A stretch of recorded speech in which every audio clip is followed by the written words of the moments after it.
Okay, di ba? Yan. Bumati ka muna. Hello, magandang hapon po sa inyong lahat. Lalo na sa'yo, Kuya Will. Mga taga-Bukal, nandito na ako. Binabati ko po ang papa ko. Papa Boons, mahal na mahal kita. Kahit na hindi ka normal na tatay, tibo ka, hindi mo pinaramdam sa akin na nagkulang ka. Proud na proud ako sa'yo. Never kitang kinahiya. Salamat. Sa asawa ko, Arnulfo, mahal na mahal kita. Happy 11 years and 4 months of love. Lagi mong tatandaan. Panahon man ay lilipas. Pagmamahal ko sa'yo, walang kakupas-kupas. Maraming salamat sa pamilyang tumanggap sa akin ng buong buo na hindi nagparamdam sa akin ng ampun ako, naiiba ko. Salamat sa pamilya Nepomuceno, pamilya Gatdula, Ninang Ine, Kuya Nestor, Kuya Ray. Salamat. Alam niyo yan kung gano'n nyo binuo yung pagkatao ko. Salamat po. Yan, siya. Ilan taon ka na ba yan? 25 po, Kuya Will. 25 ka Yes na. po. Sino kasama mo? Pinapakilala ko po ang taong nagbigay ng maliwanag na buhay sa muntik ng madilim kong buhay. Mama Bebe. Magandang hapon, Kuya Will! Masayang-masaya ako. Nakita ko kayo. Salamat to. Kaya ako din matagal ko na kayo nahanap Buti nakita tayo, Mama Bebe. Kayo po ay tumayong isang magulang. Opo. Yan. Ano ba istorya? Saan ba siya nanggaling? Galing ko siya sa kasamahan ko sa trabaho.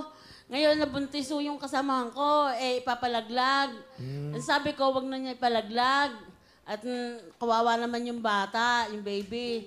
Natatakot siya sa magulang niya. Ginawa niya, sige, sa iyo na lang ito. Nag-alala pa rin ako dahil baka pag nakita niya o pag lumaki na, kukunin niya sa akin, wag daw ako mag-alala. Yun, binigay naman niya sa akin ng pagkapanganak niya, binigay na niya sa akin, pinalaki namin. Hindi na bumalik. Hindi na. Kayo po ba may anak na tunay? Wala po. Kasi meron po akong kalibin partner, tomboy. So matagal na kayo magkasama? Matagal na ho. Meron ng 30 years. Wow, congratulations. Ano, baby? Ano gusto nyo sabihin sa tinuring nyo ng anak si Kianan? Nak, talagang sobrang mahal na mahal kita. At ikaw ay pasensya ka na kung ikaw ay tumutustos na sa amin ngayon. At ikaw na naghahanap buhay. Pero nakakatulong naman ako kahit konti. Kaya anak, proud na proud ako sa iyo. Mahal na mahal kita. Yun lang ho.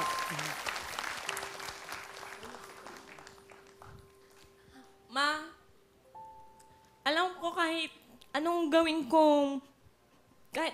kong bagay na nakapagpapasa inyo, hindi ko mababayaran yung buhay na binigay niyo sa akin.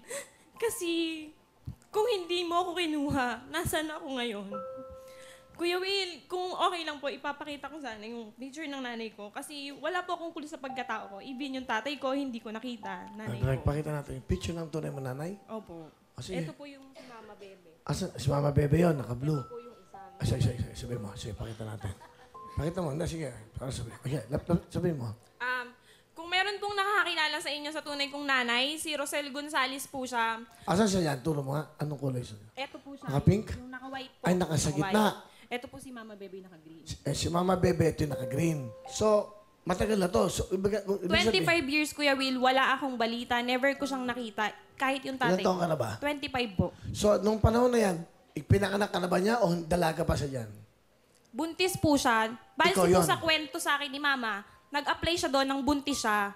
Kung nasan ka man, gusto kong malaman mo. Wala akong sama ng loob.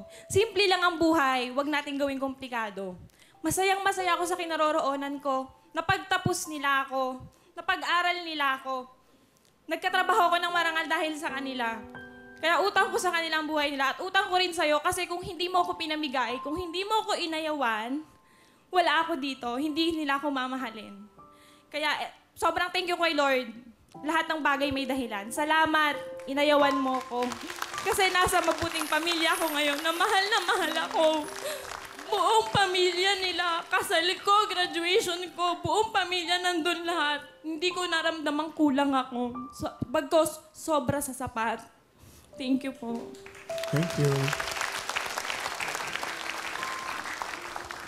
pinapanood tayo sa buong mundo at, well, ayan, napapanood ka at nakikilala ka na at nalaman na. Anyway, importante, masaya ka at nire-welcome mo pa rin yung tunay mong nanay. Opo. Again, yung tunay mong nanay, ano gusto mo sabihin? Kung nasan ka man, gusto ko sanang itanong, bakit? Kaiwan-iwan ba ako? Nay, andito ako. Hindi ako galit. Wala akong tinanim na galit kasi hindi ako pinalaking ganun. Pinalaki nila akong mapagpasalamat sa lahat. Yun lang po. Thank you.